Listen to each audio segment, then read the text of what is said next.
Hello, you wonderful people, and welcome to another episode of Not Too Comic Book. This being a show where I talk about TV shows that are adaptations of comic books. For today's episode, I'm going to talk about Clevatess Season 1, Episode 4. Great episode, a lot of really interesting things went down in this episode, so let's break it down. So immediately picking up where the last episode left off, Alicia is making her way to the bottom of the lake, or what she believes to be the bottom of the lake, and it's just that, that feeling where it almost adds a tightness to your own chest while you're watching her struggle. I mean, her eyes are literally turning bloodshot red because of this, because she's like, in my head, I know I won't die, I won't suffocate and die, but my body is screaming. She's like, I have to do everything I can not to flail my arms around. But it's like, once again, even though she can't die, she can still feel the pain, so her body's just screaming, and she finally reaches what she believes to be the bottom when she finds the regalia here, but it's not the bottom, it's a giant creature. It is a dark beast. She specifically says it's an ancient one, which apparently they've been around for at least 10,000 years or so, which then begs the question, how long have the lords been around? If those things have been around for 10,000 years, how long have the beings Clevatess, the lords like Clevatess, how long have they been around? Either way, she's rushing to try and get the sword as this thing's swallowing her up, and it bites down and her arm gets caught, but in that moment she swings the blade, breaks its teeth, and I think it's so dope. I believe it's vertically, when you swing the sword, it splits water and can be used in a weapon in that capacity, but it also has the second function of, if you swing it horizontally, it can jettison you. So she's making her way through the water, and it's just, I don't know, it's just beautifully done and animated too, with her spinning and just jettisoning and making her way, getting away from this thing, making her way to the top, slashing through some of the small ones that try to eat her along the way, makes her way to the surface to breathe. And she finally does, and because the Ancient One was there, she's like, I can't fight this thing. The hero was in a better situation to fight it, and he still lost, because it's it takes more than one hero to fight an Ancient One. I doubt even Clen would be able to. He'd probably have to transform to stand a chance against this thing. I wonder, would the Ancient Ones bow down to him? It seems like most beasts, cause we even saw it with Betty, it cowered, and he's just in its human form because it can feel his, I guess, aura, if you want to say it, but he'd probably have to go full transformed state to kind of make a Ancient One bow down to him, but who knows? We will have to wait till Clen crosses path with an Ancient One to kind of see how that would go down. But yeah, Alicia basically leaves the rest of the bandits to their own vices. In fact, some of them are like, please help us. We'll even apologize. We'll even leave the Ravens. But she's like, well, I'm no normal hero. At this point, Alicia's kind of an anti-hero. Yeah, I'm a hero in principle, but I serve something that's even scarier than an Ancient One. Because for her, it's you guys made your own bed. Because as a hero, she'd feel the responsibility of, they're begging for their lives, so I should save them as the heroic thing to do. But I was also given order to kill all you bandits, so it's a win-win all around. I also don't have to save you guys because you guys suck and made your own bed. Takes off, they get gobbled up. And any remnants that aren't gobbled up by the Ancient One are being gobbled up by those other smaller beasts as well, so it's these things are water beasts, so they're just going to stay in the water. And so anyone that's staying here, that's a part of, what's his name, Vrox, or however you say his name, the guy that's leading the Ravens, anyone that stays here is eventually going to run away too, because knowing not only those things are here, which is fine, that's just more, you could feed slaves to them, but it's knowing an Ancient One is there and it's been there the entire time. Yeah, that's a whole other ballpark, so. We also found out that Clen pretty easily dealt with the Betty thing, even though it's oh, you thought it'd be some, at least somewhat climactic battle. It's nah, she was killed off screen. I mean, we get a flashback of it. He just, stabs her and she's dead. So I don't know if he did anything else to Betty, but the boss of the Ravens takes off. Because he's scared. He's yo, holy crap, who is this kid? Which he's also, Clen is chastising Alicia because it's yo, you didn't tell me that magic exists. Come here right now so I can punish you. And so she rushes over. I even love her wrapping up the regalia just so she can hide it. It's well, they are weapons that can harm him, but he's kind of yeah, whatever. She's the only human who wielded a regalia that wounded him, and that's also why he takes such an interest in her. So he's not gonna, because she also can't use it against him, because it's like, well, you can't disobey me, so I'll have to be like, yeah, don't kill me, and always protect me. So like, it's not something he has to concern himself with.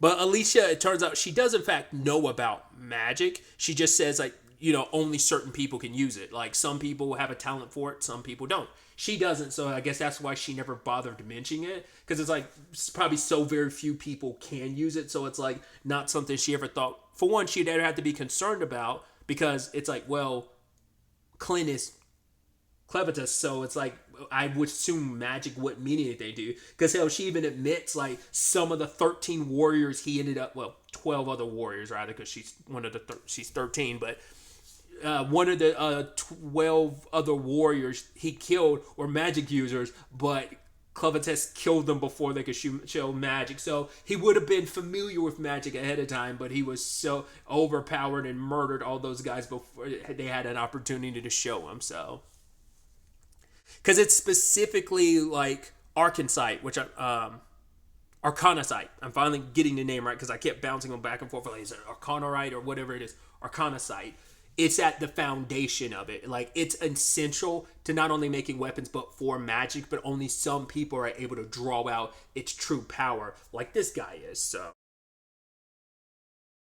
Clint isn't being controlled like Betty was, but it is messing with his senses. So he's like, it's giving him a headache, kind of making him dizzy, and his nose and his ears are kind of ringing. So like, it screws with his senses. And I guess that's how it plays into like controlling you, but it can't control Clem because he's too powerful, but it can dull and mess with his other senses, interestingly enough. So he doesn't know where Nell and Luna are, because he sent them away, but it's like she's injured, so like they could only go so far, and probably like his power could only send them so far before like this stuff started disorientating him, so he probably lost a little focus on getting them away. Either way, it's like, he's like, yeah, Luna and Nell are most likely dead. And Alicia's like, what are you going to do if they are? He's like, well, then I'm just going to destroy humanity. And she realizes like, wow, we are like, he's already made up his mind. Like, his mind is already set on, I'm going to destroy humanity. It's more like,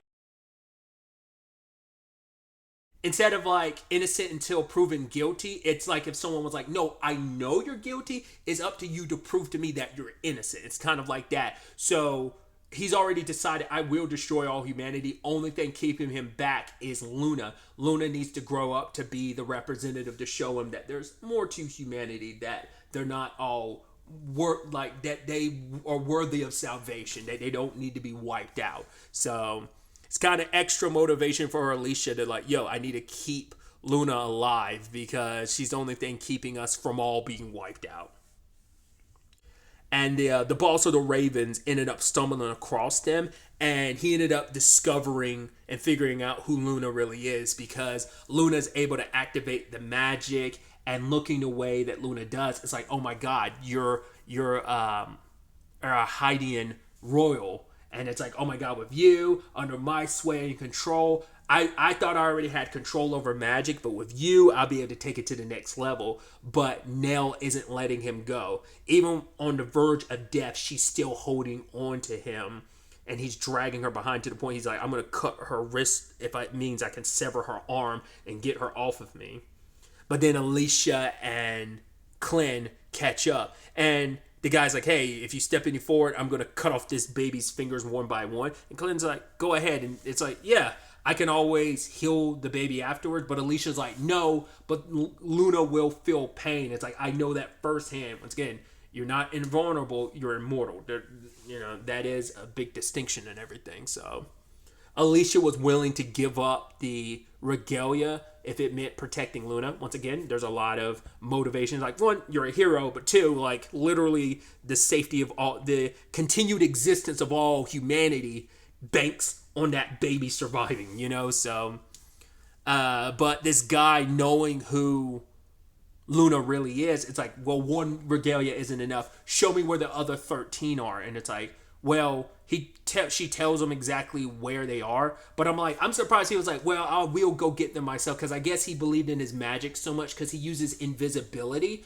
And I guess he was thinking like, I'll just sneak my way through, because I'm like, you're literally going into one of the most dangerous territories out there to the known world, and you're like, oh, I'm gonna sneak in there, and I'm like you need an entire army to, like, maybe he's planning on making all of the, maybe he's thinking with Luna he'll be able to make his entire group of ravens invisible, because I'm like, that'd be involve you carting out 13 of those weapons by yourself. So in the one of the most dangerous territories known to humanity, so I'm like, how are you going to accomplish that? That was not ever going to go the way you thought it would, but he thought he got away smooth sailing. And then Alicia proceeded to grab the blade and sliced him in half, because it's like, you idiot, you're so focused thinking, oh, I'm so hot shit, I got away. You're not stopping Luna from crying, and I can also hear you and your footsteps, so I knew exactly where you were and put you down. I even love they left him. It's like, well, we could rub the dust off of him to make him visible again. It's like, nah, let's leave him this way. That way people will probably never be able to find his body, unless someone goes down and accidentally trips over, or the dust eventually gets blown off. His body's just going to stay invisible, so you'll forever just be a sliced up body that no one will potentially find. I guess, that's more insult to injury, and it's kind of like, good, you deserve it, you piece of shit. But then finally, there's the nail of it situation, which Alicia's the one that's advocating for, like, yo, help her out. I mean, we literally wouldn't have been able to get to that guy and Luna if it wasn't for her. And the fact is, she's shown her dedication to Luna. Like, you owe it to her. But to do it the way that Glenn described it, it's like, basically what he did to Alicia, he can only do that one at a time, basically. And I guess, like, Incor, the stuff inside of her that allows her to live, I guess it's like a one-off thing. I guess he can't make multiple of it necessarily. So it's like, basically, if I want to heal her, there's missing pieces to her body, so I'd basically have to take pieces from other places, which I'm wondering, does that mean he took pieces from that boss's body? But it's like, I'd have to reconstitute her, essentially. But I'd have to take the Incor out of you, meaning you would have to die. And she's like, I'm fine with that. A hero is all about sacrificing themselves for others, a lesson she learned from her father. He's like, cool, and immediately rips it from her body. And I can only assume he, like, took, like, I don't know if he directly splits it or where he took, like, a fraction of it and gave it to Nell, because he's able to bring her back. But that's where I was kind of confused on how that necessarily worked. So, or maybe it's like, you can think of the Incor as like one entity. It's like an entity, an energy that he only has one source of it. It's like a one-off thing, so he has to split part of it into Nell, is kind of my assumption, because he can't just take it. He has to remove all of it from her body first, take what he needs to heal Nell and reconstitute her, and then put back the rest inside of Alicia. But yeah, Nell comes back looking the way she does now. Which I figured that was the case, because if you look at the outro, you'll see what Nell looked like initially, but then you'll see what she looks like, well, now in the outro. So I was like, I figured that's where her story was going to go, but I figured it would probably mean she probably would have to die first. And so being gobbled up like that, part of her body being eaten by Betty, it's just it's a pretty rough way to go. And to still kind of be alive in that state too. But either way, she's back, and we don't know if she's, like, got the exact same constitution as Alicia or not. Which I love that when Alicia came back, her body's contorting and stuff like that. It's just like, kind of has to go through it all. But then she's like, oh, my sword. And she sees the regalia, and she holds so tightly to it. I'm like, that's so wild that was your immediate reaction upon coming back to life. Because I guess she was worried that Clint was going to take it from her, which he probably will. He'll probably be like, hey, hand me that sword, because I don't want you getting any ideas about trying to, like, hurt me. So I'm going to hold on to the sword so you're not even tempted to think about it. But it's like, I'll let you wield the sword when the time comes. I'll get to dictate when you're able to go into action, because you're kind of like essentially an animal on a leash for Clint. But yes, Nell has been reborn as Nellis, and she's going along with them. because her regret before she died was, I should have taken his hand, and she accepts his hand this time, and it's like there's no reason to stay behind. So what does this mean for the few bandits that are left alive? Because not all of them died. It was just those who were there, who might have, I guess, may have gotten away, but I think most of them probably, or at least a good chunk of them, weren't there at that vicinity fighting, that area fighting Alicia and eventually getting devoured by the Ancient One of those other creatures. So what happens to all of the ladies that are still there, like Krem, and like, does she stay here and this becomes her territory to look over and she takes care of the women here? Like, we'll have to wait to see next episode to see what, like, any conclusion is, because there's always a chance someone else will come here and basically take over this territory now that it's up to grabs, because a lot of the Ravens are dead, including the leader, but someone else from the Ravens could probably like end up filling in that void. So we'll have to wait to see what the proper conclusion is for this area. But obviously things are going to continue forward with Clint, and as his party expands, rather, so it's going to be interesting to see where the next episode takes us. Obviously the episode 5 came out yesterday at the time of recording this, so. But really, that's all I wanted to talk about. To the next Help Me Meet, be happy, be safe, live life to the fullest, and enjoy it. Good day, and goodbye.